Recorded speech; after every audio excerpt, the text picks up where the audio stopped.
Item ಯಾವುದೇ ಇರಲಿ try ಮಾಡಿ ಆಚಿ ಚಿಕನ್ ಮಸಾಲಾ. ಆಚಿ ಚಿಕನ್ ಮಸಾಲಾ. ರಜನಿ ಮೇಡಮ್ ಅವರ, ಈಗ ಮಕ್ಕಳ ರಕ್ಷಣೆಗಾಗಿ ನಿಮ್ಮ ಆಯೋಗದ ಕಡೆಯಿಂದ ಯಾವ ರೀತಿಯಾಗಿ ಪ್ರಯತ್ನಗಳು ನಡೀತಾ ಇತ್ತು, ಅದರ ಮಧ್ಯೆ ಸರ್ಕಾರ ತಂದಿರುವಂಥ ಈ ನಿರ್ಧಾರದ ಬಗ್ಗೆ ಏನು ಹೇಳ್ತೀರಿ? ಸದ್ಯಕ್ಕೆ ನಿನ್ನೆ ಅಷ್ಟೇ ಇವರು ಅನೌನ್ಸ್ ಮಾಡಿದ್ದಾರೆ ಸರ್ಕಾರ. ಬಟ್ ನಮ್ಮ ಮಕ್ಕಳ ಕಲ್ಯಾಣ ಸಮಿತಿಗೆ ನಾವು ಪಾಲನೆ ಮತ್ತು ಪೋಷಣೆ ಅವಶ್ಯಕತೆ ಇರುವಂಥ ಮಕ್ಕಳನ್ನ ಕೇಸಸ್ ನಾವು ತುಂಬ ನೋಡ್ತಿರ್ತೀವಿ.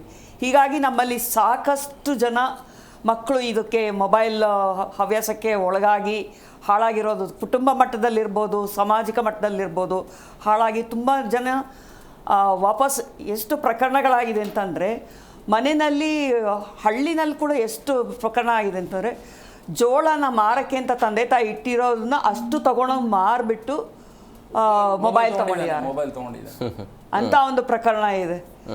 ಅದರಲ್ಲೂ ನೋಡಿ ನಮ್ಮ ದೇಶದಲ್ಲಿ ಜೆಂಡರ್ ಆ್ಯಟಿಟ್ಯೂಡ್ ಹೇಗಿದೆ ಅಂದರೆ, ಅಪ್ಪ ಅವಾಗ ಅಮ್ಮನ್ನ ಬೈತಾರೆ, ನೀನು ಸರಿಗೆ ಲಾಕ್ ಮಾಡಿಲ್ಲ ಅದಕ್ಕೆ ಅವನು ತಗೊಂಡೋಗಿ ಮಾರಿದ್ದಾನೆ ಅಂತ ಹೇಳ್ಬಿಟ್ಟು.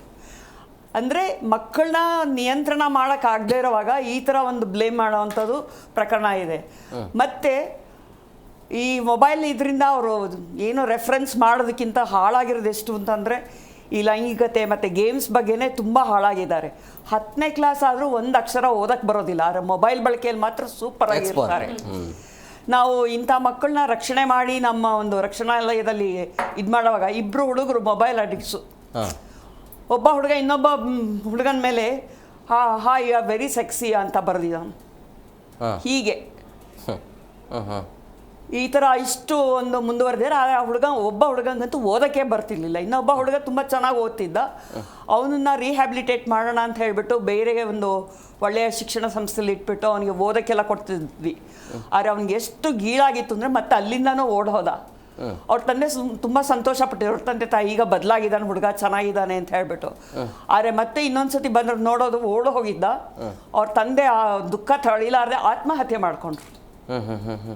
ಇದು ಆಗಿರೋದು? ಹೌದು, ಆಗಿರೋದು ಸತ್ಯ ಘಟನೆ ಇದು.